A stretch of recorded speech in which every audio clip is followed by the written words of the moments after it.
gerenciamento de riscos ocupacionais, eu vou aproveitar para dar esse enfoque às questões relacionadas à saúde mental no trabalho. Por quê?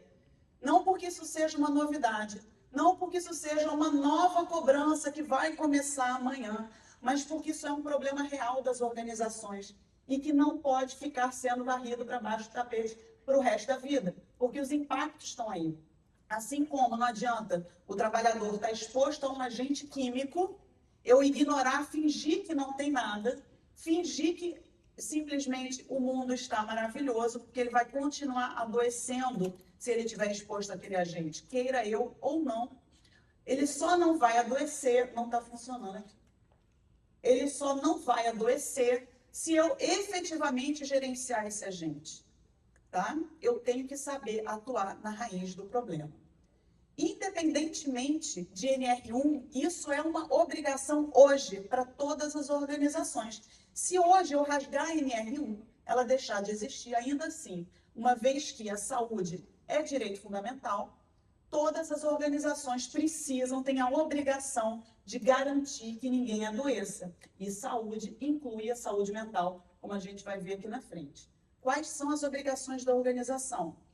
Primeiro, eliminar qualquer perigo, né, como a gente falou, se não for inerente à atividade, mas evitar que qualquer exposição ocorra adoecendo o indivíduo.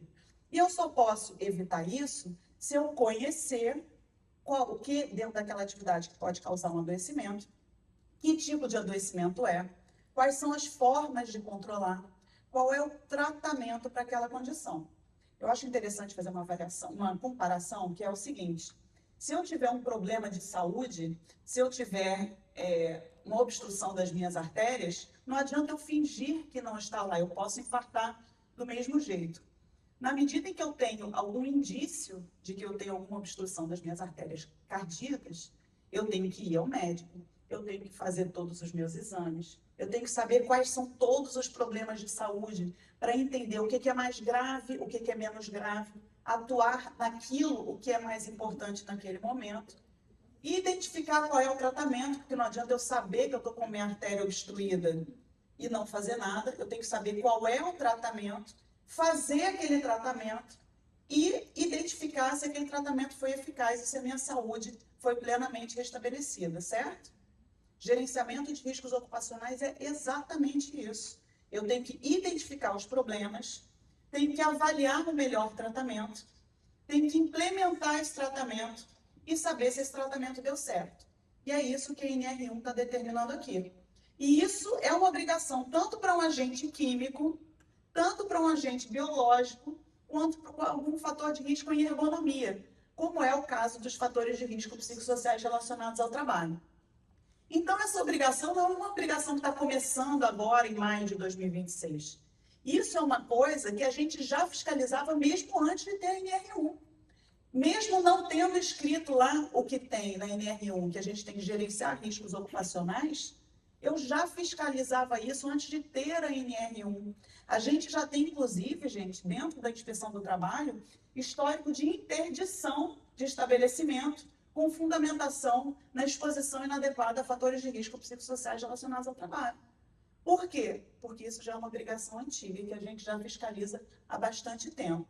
O que as organizações precisam garantir? Que a saúde do trabalhador esteja preservada.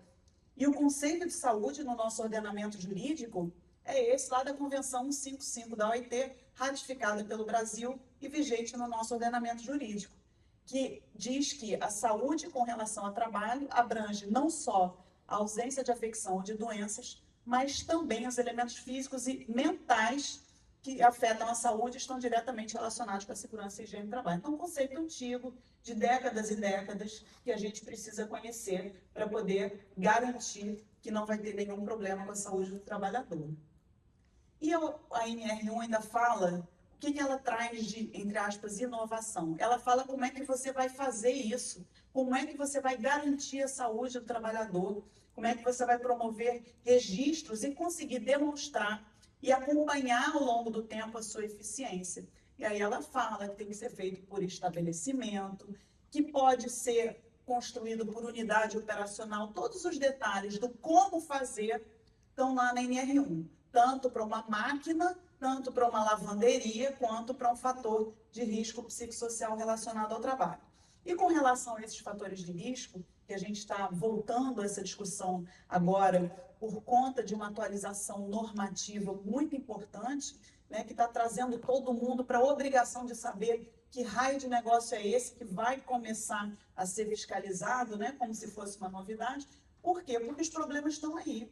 As pessoas estão adoecendo e a gente não está conseguindo, a gente, vocês, avaliar o impacto disso nas organizações. Primeiro, que tem uma subnotificação danada. A gente não tem ainda a ideia de quantas pessoas estão doentes e do quanto elas estão doentes, porque existe uma dificuldade muito grande de comunicação sobre as questões relacionadas à saúde. Se eu perder um dedo na máquina, eu vou correndo contar para todo mundo, cobrar que emita a CAT e cobrar meus direitos, enquanto se eu tiver um agravo à saúde mental, aí não tenho medo de ficar sendo taxado como doido, né? Como medo de ser excluído do trabalho, de ser demitido, né? De ser estigmatizado. Então a gente não fala sobre isso.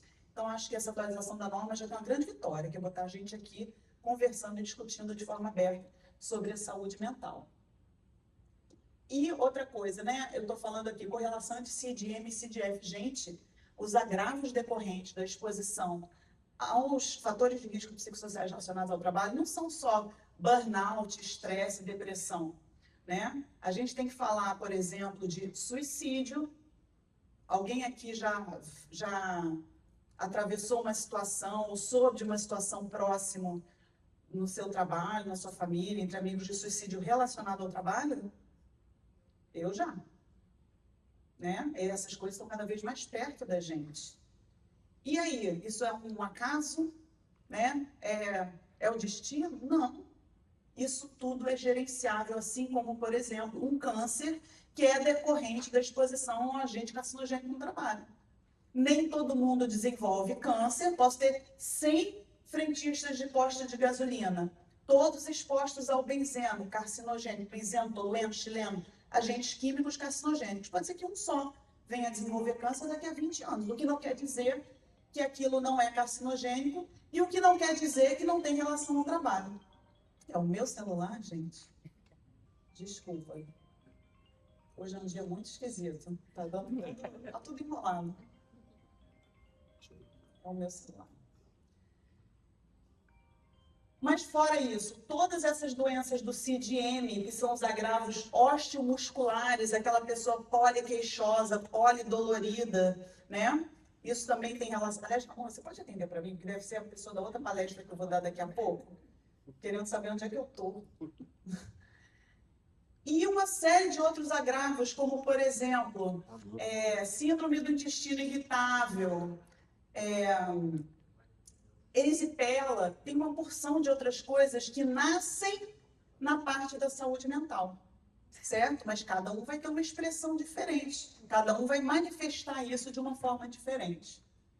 E uma coisa que a gente não está discutindo e que impacta a folha de pagamento é o presenteísmo. Eu falo de absenteísmo, que são aquelas faltas injustificadas, mas será que eu estou conseguindo avaliar o presenteísmo, aquelas pessoas que estão presentes, de corpo presente, de espírito ausente, né? Que estão ali, mas não estão produzindo tudo aquilo que elas poderiam produzir? Eu tenho que entender realmente o impacto para poder investir no gerenciamento desses fatores de risco, que são problemas ligados à organização do trabalho. Os fatores de risco psicossociais relacionados ao trabalho, e isso é a coisa mais importante que eu vim falar aqui hoje, não são um problema da pessoa, não são um problema do posto de trabalho, não são um problema do indivíduo, são um problema da organização do trabalho, da concepção da atividade. Então, não adianta eu ficar olhando para o indivíduo, achando que eu vou resolver na pessoa um problema que está na organização do trabalho. Eu vou trocar as pessoas e o trabalho estando doente, todas as pessoas expostas ali podem estar doentes também ou podem estar adoecendo. Então tá, como é que eu vou fazer? Se isso é inerente, porque os fatores de risco eles estão aí, assim como o agente químico pode ser inerente, o fator de risco psicossocial também pode ser inerente. Como é que eu vou resolver isso? Eu vou usar a NR1 como linha condutora para esse passo a passo de solução do problema. O objetivo da norma está lá, ela fala que a gente tem que gerenciar os riscos, e se eu entendi o que é o risco, eu tenho que ir na raiz do problema. Poxa, ficou tudo bagunçado, estava bonitinho esse. Bom, eu tenho obrigações, que são o gerenciamento de riscos, e eu tenho documentos que são gerados no atendimento dessas obrigações. A NR1 explica tudo, como é que eu atendo as obrigações e como é que eu gero esses documentos. E as coisas não podem estar diferentes. Eu não posso ter um mundo de um jeito e documentos falando de outra coisa. Não me importa, enquanto inspeção do trabalho, o quão bonito é o seu documento. Me importa o quão saudável está o ambiente de trabalho. Eu não posso ter um descompasso entre essas duas coisas. Eu preciso, através do documento, saber como efetivamente as coisas estão acontecendo naquele ambiente de trabalho, certo? E uma das coisas que a gente mais vê são documentos que não tem nada a ver com o ambiente a que aqueles trabalhadores estão expostos, que não refletem o mundo real. E a NR1 diz o seguinte: a ordem sempre vai ser identificação, avaliação e controle. Primeiro, eu tenho que saber o que está entupindo a minha artéria, eu tenho que avaliar o risco, e eu tenho que saber se eu preciso de um cateterismo ou se eu preciso, por exemplo, de um antihipertensivo, porque são tratamentos diferentes, nenhum é melhor ou pior, mas eu tenho que ter o tratamento exato para aquele aspecto que eu identifiquei no trabalho. E as respostas de como gerenciar, por exemplo, máquinas e equipamentos, estão na NR12. De como gerenciar a exposição a agentes químicos, estão na NR9. E de como tratar dos fatores de risco psicossociais, estão lá na NR17, que já fala que a gente tem que olhar para a organização do trabalho. Quando a gente fala de ergonomia, gente, a NR17 fala de ergonomia. O que é ergonomia? É adaptar... Poxa, acho que a internet deve ter caído aqui, será que é isso? Ergonomia é adaptar o trabalho ao indivíduo em todas as suas dimensões. Não só na parte biomecânica, na parte de altura da mesa, de altura do monitor, se eu tenho ou não tenho um mouse ergonômico, se eu tenho um carrinho ergonômico de limpeza, mas também nos nossos aspectos cognitivos, psíquicos e coletivos. Então, gente, a NR17, ela fala tudo isso. Como é que eu vou adaptar o trabalho ao indivíduo em todas as suas dimensões? Isso significa que as respostas para o gerenciamento dos fatores de risco psicossociais estão todas lá na NR17, que vai falar de avaliações preliminares ou de análises ergonômicas. Aquilo que se aplicaria para o posto de trabalho também se aplica para os fatores de risco psicossociais, e eu tenho que conseguir integrar tudo que está lá na NR17 com as obrigações que estão na NR1, de identificação, avaliação e controle, e de promover esses registros no documento certo, que é o PGR. Então, parece que é simples, né? Que eu só tenho que fazer isso, conectar a NR1 com a NR17. Sei que não é simples, sei que é um desafio, mas eu tenho certeza que na medida em que a gente vai entendendo qual é o desafio e cobrando que isso seja feito de forma adequada, a gente vai aos poucos conquistando essa melhoria de desempenho. A NR1 fala como é que eu falo para avaliar, como é que eu faço para fazer avaliação dos riscos psicossociais, ela fala de severidade e de probabilidade, ela explica quais são os conceitos e o que eu tenho que cobrar. É que os documentos, eles reflitam, na hora de avaliar o risco, exatamente quais são os agravos relacionados à exposição a cada agente. Por exemplo, se eu tenho um benzeno no trabalho, a literatura técnica diz que o agravo correspondente é o câncer. Se eu tenho um trabalho com o público, isso é um fator de risco psicossocial, o que a literatura diz que eu tenho que fazer? O que a literatura diz que é o adoecimento correspondente? Está lá. Eu não tenho obrigação de saber tudo, gente. Vocês não têm obrigação de saber tudo. Acho que esse é o maior desafio, é achar, meu Deus, eu não sei nada disso. Da mesma forma como outros fatores de risco, a gente tem que buscar profissionais qualificados que saibam fazer essas avaliações, que saibam qual é o agravo que a exposição, por exemplo, ao trabalho noturno, que é um outro fator de risco psicossocial, pode trazer para o trabalhador. Qual é o agravo correspondente? Isso tudo está na literatura técnica. E não tem ninguém que saiba tudo de todas as áreas. Tem pessoas boas em cada área, que são aquelas que eu recomendo que vocês procurem na hora de prestar serviço para cada instituição. Como eu falei, a NR17, ela diz como eu vou fazer. O que ela diz? Que sempre eu tenho que fazer uma avaliação preliminar. A avaliação preliminar, de uma forma geral, ela resolve 90% dos problemas. E, em resumo, a avaliação preliminar, na medida em que você consegue colocar os trabalhadores, conversar com o trabalhador, entrevistar e realmente saber como é que está o trabalho daquele indivíduo, eu já consigo resolver a maior parte dos problemas. A gente está problematizando muito o gerenciamento dos riscos psicossociais, buscando ferramentas para fazer aquela avaliação técnica perfeita, quando, na verdade, a gente já sabe qual é o problema, só ainda não botou a mão para poder administrar.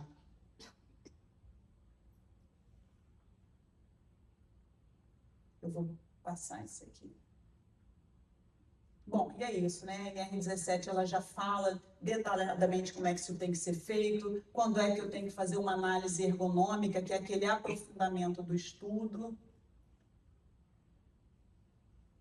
Lembrando que eu tenho que gerenciar riscos de uma forma geral, e para a ergonomia não seria diferente, considerando as atividades efetivamente desenvolvidas pelos trabalhadores, promovendo escuta e participação ativa de todos os envolvidos em qualquer nível gerencial. Eu não gerencio riscos sem o trabalhador, eu não gerencio riscos trabalhando só com gerentes, só com gestores. Eu tenho que conseguir botar todo mundo envolvido para dentro dessa conversa. Isso não é, gente, um favor, não é uma coisa, uma bondade que eu acordei querendo, não é isso. Isso é um caminho para a eficiência no processo do gerenciamento. Não adianta eu fazer planos em cima de coisas que não existem. E quem é que sabe exatamente como é que é o trabalho? É o trabalhador.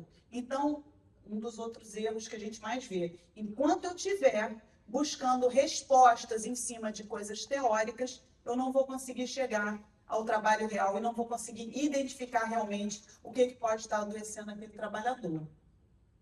A NR1 também fala das medidas de prevenção, quando é que eu tenho que implementar, o que naquele trabalho que demanda a implementação de novas medidas de controle, aonde que eu preciso melhorar as medidas de controle existentes. Então, na verdade, a norma ela já está ali dizendo tudo o que precisa ser feito. A gente só precisa é ler entendendo o que ela está determinando.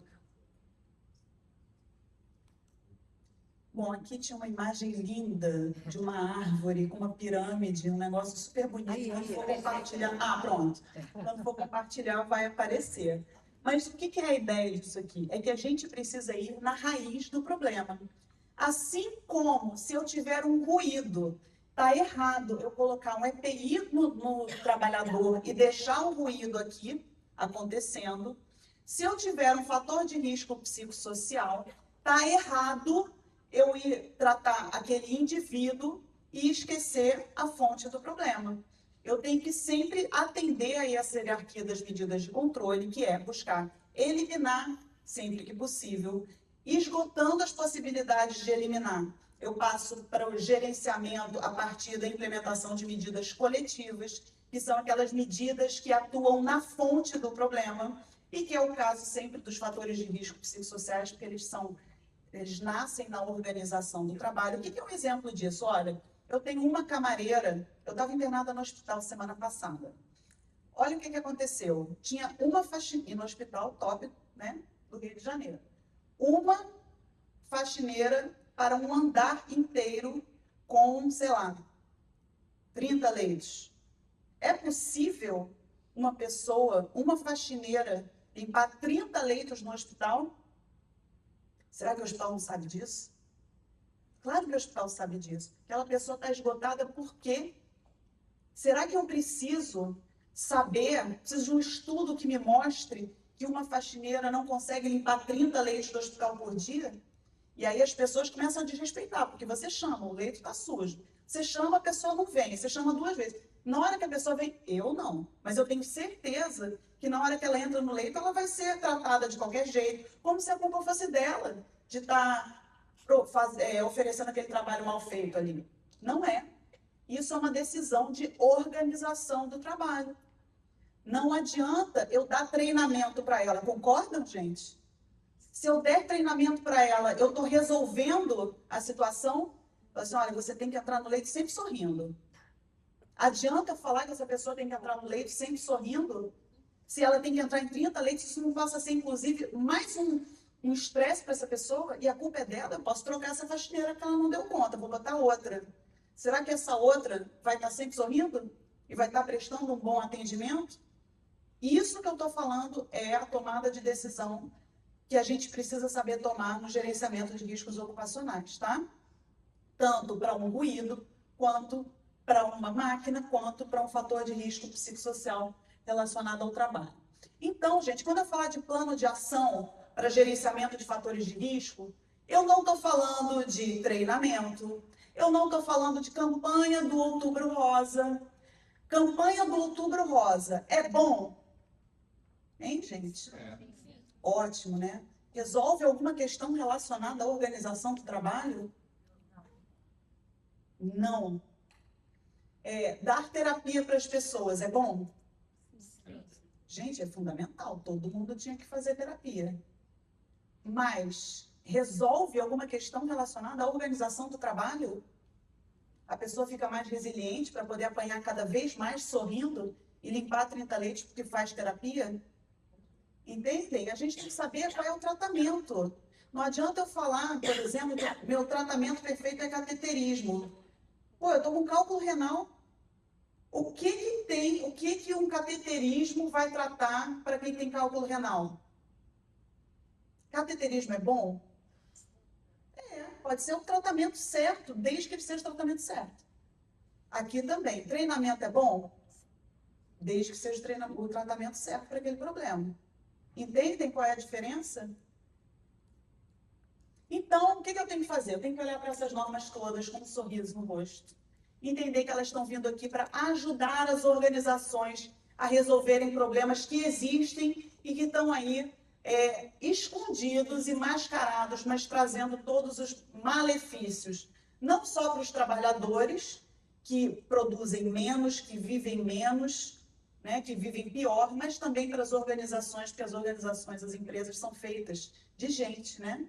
E nós somos trabalhadores, e com certeza, na medida em que a gente implementa isso, implementa essas normas de maneira consciente e eficiente, todo mundo colhe esses resultados, inclusive a gente, falo a gente porque imagino que todos aqui estejam em algum tipo de posição de gestão, né? De gestão em recursos humanos, de gestão em saúde ocupacional. Então, esses benefícios, gente, a gente colhe eles todinhos. E para continuar essa discussão, eu convido vocês a anotarem o meu e-mail que está lá no final, porque eu vou sair correndo na hora que terminar. Infelizmente, eu acho que o momento mais rico é o depois, né? Em que a gente senta, conversa, tira dúvida. Eu não vou poder. E peço desculpas antecipadamente, principalmente para você, Tereza.